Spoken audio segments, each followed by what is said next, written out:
1. The grocery store I work at instituted a policy that lets us open an hour earlier for older folks and stay open an hour later for medical professionals and emergency services. You know, nurses and the people who respond to 911 calls. We close to the general public at 9, and from 9 to 10 is supposed to be a time for the aforementioned people to come in and shop unobstructed. Unfortunately, Karen had her own interpretation of this policy. It was 9:45 p.m., 15 minutes until close, and I was restocking eggs when EM pushed her cart filled to the brim with groceries. Her newborn baby was sitting in a car seat in front of the cart. Ahem. Hello, ma'am. How can I help you? Where are the cookies? They're in aisle 12. Would you like me to take you to them? Yes, that would be good. Since aisle 12 is pretty far from the eggs, I decided to make some small talk, since we were trained to do that. I think it's really great what you guys do for society. Thanks. So you're a nurse? Oh no, I'm a mom. Moms are the most essential workers, wouldn't you think? We weren't allowed to call people out for not being an EMT or something, so I agreed. We got to aisle 12, and she started taking cookies down from the shelf and putting them in her cart. As she was walking away from the shelf, she bumped into it with her cart, and the entire shelf of cookies fell down. I had spent an entire hour leveling that shelf. Now all of my efforts were gone. And instead of apologizing and helping clean up, she said, "Oops. I'd help, but I have to get going. My kids are waiting at home," and just walked away. Just to clarify, the shelf itself didn't fall down, but all the cookies did. I knelt in front of the pile of cookies, defeated. I started putting the cookies back up, which would honestly take another hour and a half because of the sheer amount of cookies on the floor. About 15 minutes in, my manager comes by and freaks out about the cookies, but then realizes TFLJ Meredith wouldn't knock down all these cookies, right? So he asked me, what happened? Some lady bumped her cart into the shelf and everything fell down. What? Yeah, so I'm cleaning it up. Don't worry, I'll be fast. Oh, hell no. Where did she go? Down the aisle. He took off, like sprinting. I didn't follow him because I wanted to finish the cookies before my shift ended, so the following interaction is second-hand from one of the cashiers. He managed to catch her, as she just paid and was leaving with her cart full of groceries. This was about 10:05, now past close. Hey, you! Yes? My stalker tells me you made a mess in the cookie aisle. Why? I don't know what you mean. I wasn't even in the cookie aisle. I can see cookies in your cart. I'm sorry, I need to go. I'm an essential worker. What kind of worker? A mom. My mother, back in Nigeria, she worked a 12-hour day after my father died, and she still have time afterward to clean up her messes. No, really, I have to go. Go clean up the cookies. But who will watch my baby and my groceries? You can bring it with you, so your baby can learn how to take care of his own messes.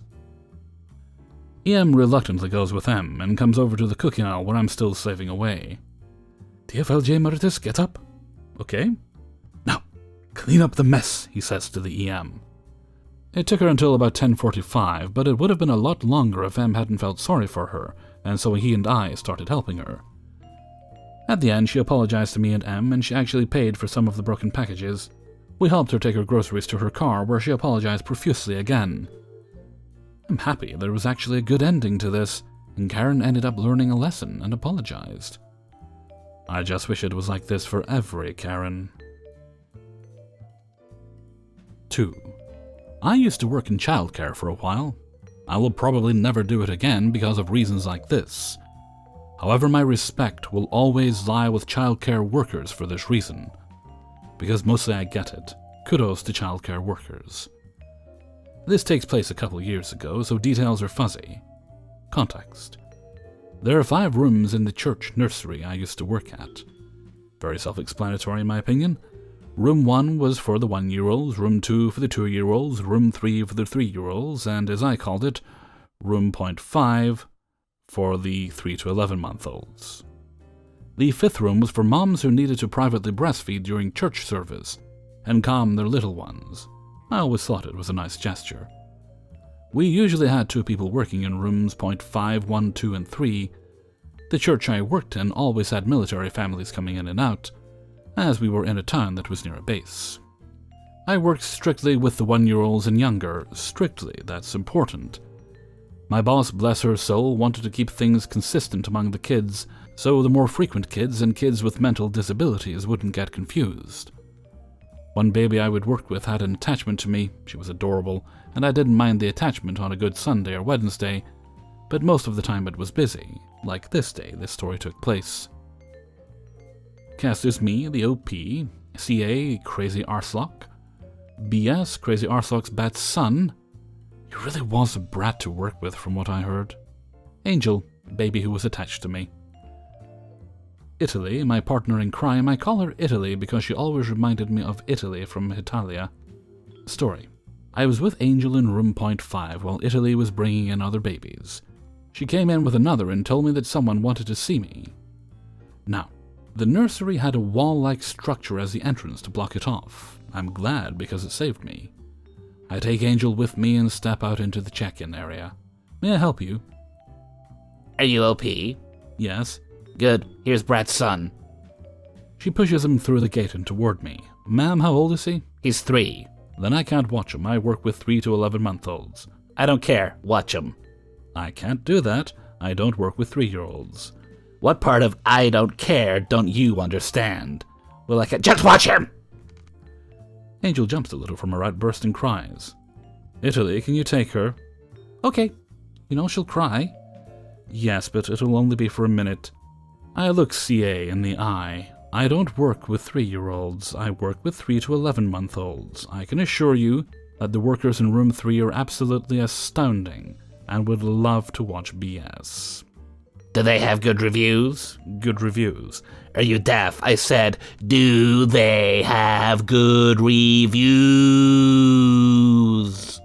I don't understand what you mean by good reviews. You have 5 stars. I asked many women, and they said that you were absolutely amazing with babies. And I hope you treat my baby so good. I don't work with 3-year-olds. Look, Brat, my husband is rank flippity-boopity-boop. I don't remember what rank it was. Not important. And I'll make sure he gives you a verbal beating that will make you wish you were never hired. I raised an eyebrow at that. Just watch him! I'd had enough, and just took her son to room 3 and tried to make my way back to room .5. I could hear her scream at me and try to come in. Sorry, ma'am, for the safety of the children, I can't let you come back here. I told you to watch my son. You have a 5-star review. I'm not a restaurant. I'm a nursery worker. Please hurry. Angel is freaking out. Look, ma'am, you can take this issue up with my boss when she comes back. I need to take care of the kids. I know the pastor of this church. He'll make you watch BS. Oh, you know my dad. That's awesome. Nice to meet you. I'm his middle daughter. His face went white and she left. I went and relieved Italy of Angel. Her husband did come and apologize profusely. Turns out they were a new military family who recently moved there, and CA asked other women who they would recommend to watch her baby, and they thought her son was an actual 3 to 11-month-old or 1-year-old. Her son was banned after a few months of terrorizing the other kids and workers. 3. Backstory. A buddy of mine's family runs a small convenience store and bait and tackle shop in the US, and I help out every now and then since I work at a gas station. Like 98% of stores, the shop is currently operating on a 1 toilet paper towel item per family policy. My friend's dad, the owner, told me in person that no one is allowed to buy more than 1 per family. No ifs, ands, or buts. Cue the scene. Cast is me, ED is entitled Dad, EK embarrassed kid, and SO as store owner. I'm waiting out the last half hour of when I said I'd help run the store on my own, when ED and EK walk in, decked out in fishing gear. ED grabs a packet of worms, some sodas, ice, and snacks, and he passes by the toiletries section. He grabs 4 packages of toilet paper. I'm sorry, sir, but store policy is currently only 1 per family. I call that out across the store, but ED ignores me. He and EK select a few more things and walk up to the counter. EK is trying hard not to be seen, so I can tell he knows what's coming. Sir, unfortunately, I'm only able to sell you 1 toilet paper package right now. Why the hell not? Due to the pandemic shortage, our store is only allowing 1 TP item per family. Well, there's no sign back there. Yes, there is, sir. There's a sign every 6 feet around the store and at the register listing what items are being limited. Well, I know the owner, and he says it's okay for me to buy as many as I want from here. EK has now retreated to the door, clearly wanting to leave and not be here. You spoke to the owner? Yes, I did. Now, are you going to ring me up or what? The owner specifically said that you could buy however much you wanted. Yes, can you please hurry it up? I want to be on the lake soon. Sir, I know the manager didn't say anything to you because I'd have known about it. Are you calling me a liar? I'm reporting you to the owner the next time I talk to him. I pull out my phone. How about now? What? I call the owner, putting him on loudspeaker. Let's call him up right now. If he says it's okay, I'll ring you up and apologize. Before ED can say anything, the store owner picks up. Hey, what's up? Nothing much. I have ED here and he says you told him he could ignore store policy on TP. ED, can I have your name so I know who I told? ED's face breaks out in hope, thinking he's bluffed his way through this, and gives his name. ED, I don't know who the hell you are or what the fuck you're talking about. I haven't told anyone they could ignore store policy. By purchasing more than one, you're possibly denying others that may desperately need the TP. And if you're shitting so much you need more than one package, I would suggest you consult a doctor, not just buy more TP. If you can't follow store policy like every other customer that's come in, then you can leave. SO hangs up. ED has his mouth open in shock, while EK is looking like all major holidays and his birthday are happening today. ED shuts his mouth, stands in front of the register for a few seconds, shouts a final "fuck you" and storms out of the store, leaving all his items at the counter. 4. So this happened last summer of 2019. My mom and I were taking my friend's brother back to his parents' house after a week-long sleepover. I was riding shotgun. I came because I needed to head into my brother's friend's house to get my retainer case, which I forgot the last time I was there. Also, we had a Honda Civic until this incident. So we were about halfway there when we came to an intersection. There are cameras on the lights, and we were waiting for the light to turn green. And when it did, we started crossing the intersection. And when we were almost through the intersection, this trashy driver, our EG of the story, sped right into us, going at most likely 65 miles per hour. We swerved into the side of the road and landed with a huge jolt of force. Believe it or not, no one inside or outside the car was hurt. Not even the airbags went off, thank goodness. Though through the side mirror, I could see that the right bottom side of the car was totaled. The light was destroyed, the trunk window was severely cracked. The bumper was dented and half off, the car's right bottom area was pretty much obliterated. My mom, practically getting both physically and mentally ready to gouge somebody's eyes out, got out of the car and stormed over to the EG's car. I got out too and started recording on my phone camera. The EG, about 65 or 70, got out of his car approaching my mom. And we could see a 5 or 6-year-old girl, also not hurt but also very shaken up, sitting in the back seat of the car. This is what happened next. Look at what you did, you dumb bitch. You wrecked my car. Look at what I did. First of all, you crashed into me. Second of all, it was our green light. It was not. Clearly not aware that 7 other cars were passing at the same time as my mum. It was my green light. I swear women nowadays have no clue where their place is. What did you just say? You ugly bitch. He then slaps my mum, leaving a red handprint on her left cheek, causing her to start crying. Now, I'm a pretty mellow guy, but when somebody messes around with something or someone that means a lot to me, especially when they get physical, I completely lose it. Not caring how old this jackass was, I ran up to him, still holding the phone and recording, shove him using one hand, causing him to fall on his bum. Never, and I mean never, lay a single finger on my mum again, asshole, you hear me? Before he could say anything, 2 cop cars and an ambulance pull up to the scene. 2 cops are telling people to back up when the other 2 come up to me and my mum, while the 2 ambulance drivers pick up the EG. Everything okay here? We got a call about... He then looks at my mum. Miss, are you okay? I say, that asshole, I point to EG, crashed into us, was sexist and slapped my mum. He's just lucky you got here in time. Yes, that's true, Mum confirms. That's what happened. My brother has just got out of the car and joins in. Yeah, that's what happened. His best friend following him. Yeah, hope he's telling the truth. Fast forward about 10 minutes, and the police have 1. Talked to E.G., witnesses, me, my mum, my brother, and his friend, and 2. Checked my recording on my phone and the traffic light footage. So the 2 officers come up to us and say, "Would you like to press charges?" Me and my mum, "Yes."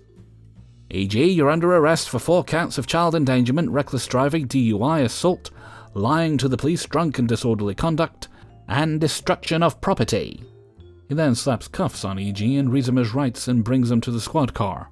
"You have insurance that you can present?" No. "Alright, then that adds to the charges, driving without insurance." The police called the little girl's parents and they came to pick her up, apologizing profusely to the police and my mum. So, long story short, E.G. was 1. Sued by my parents for $55,000, they won by the way, 2. Got his license permanently revoked, 3. Given a fine of $1,500, 4. Barred from seeing his granddaughter ever again, 5. Sentenced to 8 years in prison, or 5 with good behavior. We didn't have our car fixed because my mum traded it in for $25,000 for a new Porsche. So everything turned out great. Thanks for listening. 5. So I work in an optician's. Here in the UK, the government will fund bits of the test and payment depending on personal situations through the NHS. For example, if you're under 16, you get a form that pays for the test, and if glasses are required, a form that will either give you our cheapest pair of glasses for free, or £39.10 off something more expensive. Don't ask me about the pricing, it's the NHS, what can you do? That is a standard type of voucher. Will be somewhat vague with the prices to hide the opticians. So I had the misfortune of dealing with the EM on 3 different days for similar reasons. So the EM and NK, nice kid, had a double booked appointment, meaning parent first, kid after. Ultimately, it doesn't matter who goes in first as long as they are on time, which unfortunately they were not. The EM turned up 30 minutes late and ate through one of her appointments, so we could either see the kid or her, not both. Hi there, sorry we're a little late. We're booked in as ignoramus. Yes, hi miss, sorry, but you're quite late, so we can only see either you or your child, not both of you now. But yes, if you'd like to take a seat just over to the side there, we can pre-screen one of you and get the paperwork signed. What do you mean you can only see one of us? We had this booked for about 3 weeks now.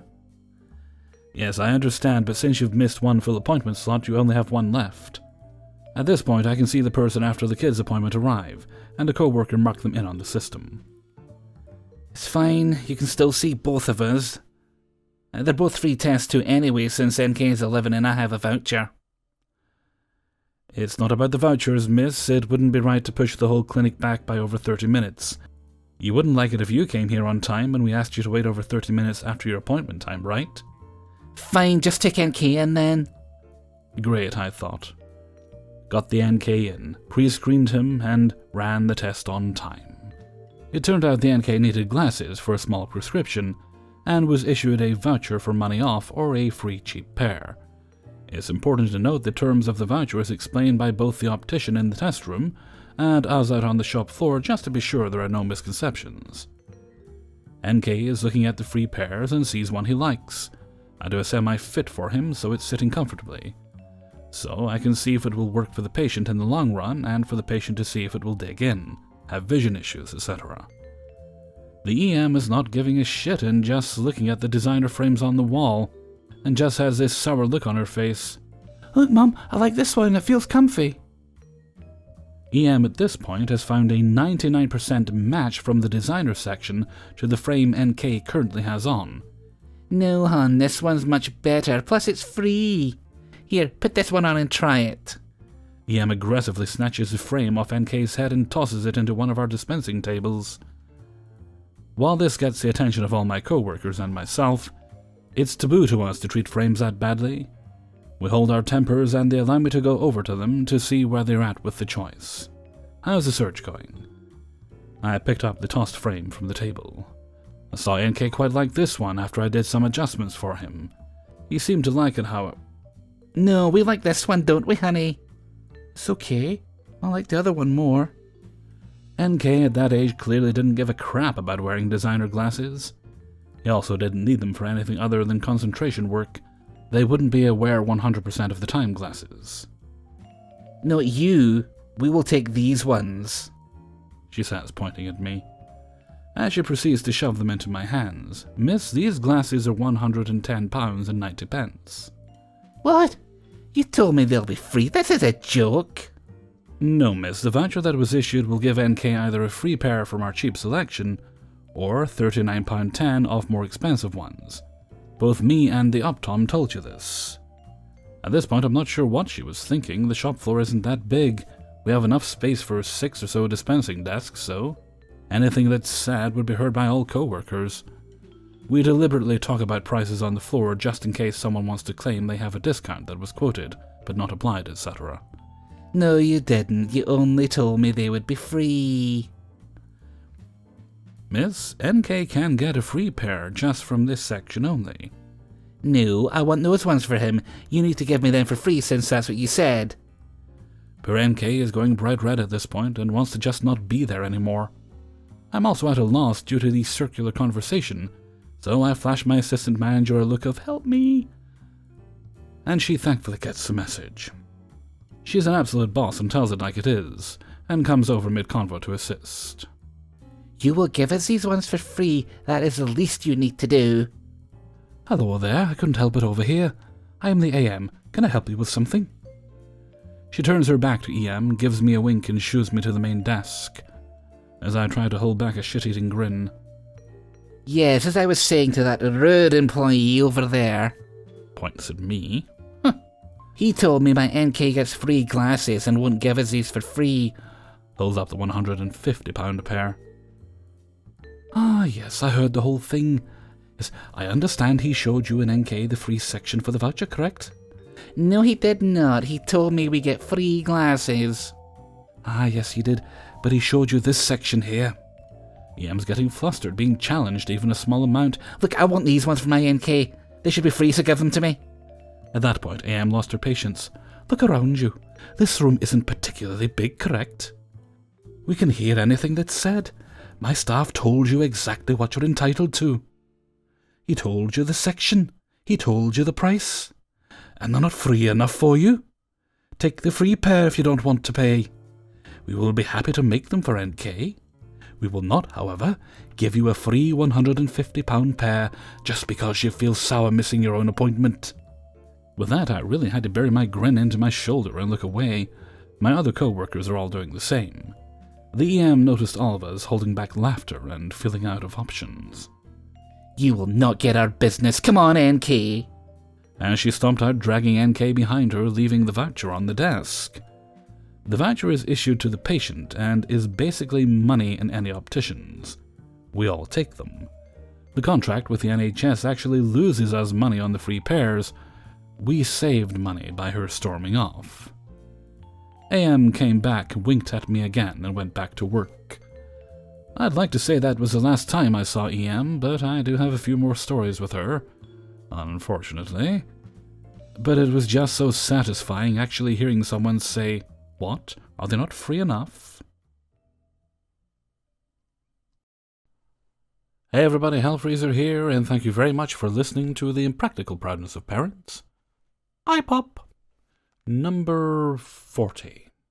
And thank you very much to everybody who allowed me to use their stories in this video. It is a sleepy freezer that finds you today. As I mentioned possibly yesterday, I've lost track of time at this point. I'm a little bit behind schedule on my thing, and I didn't get a lot of sleep last night. Which I'm deciding is ultimately a good thing because it does mean I'll go to bed earlier tonight, so therefore I should get up at a normal time for me. I'll get it sorted. Annoyingly, as I was recording the final story there, 11 PM, which is when you're meant to stop making excessive noise, a bunch of the neighbours decided to get together and do whatever they were doing, but they were having a wonderful time doing it. Okay, it's enough grumbles from me, I think. And with that, I'm going to head off for now. So until next time, thank you very much for listening, and take very good care of yourself.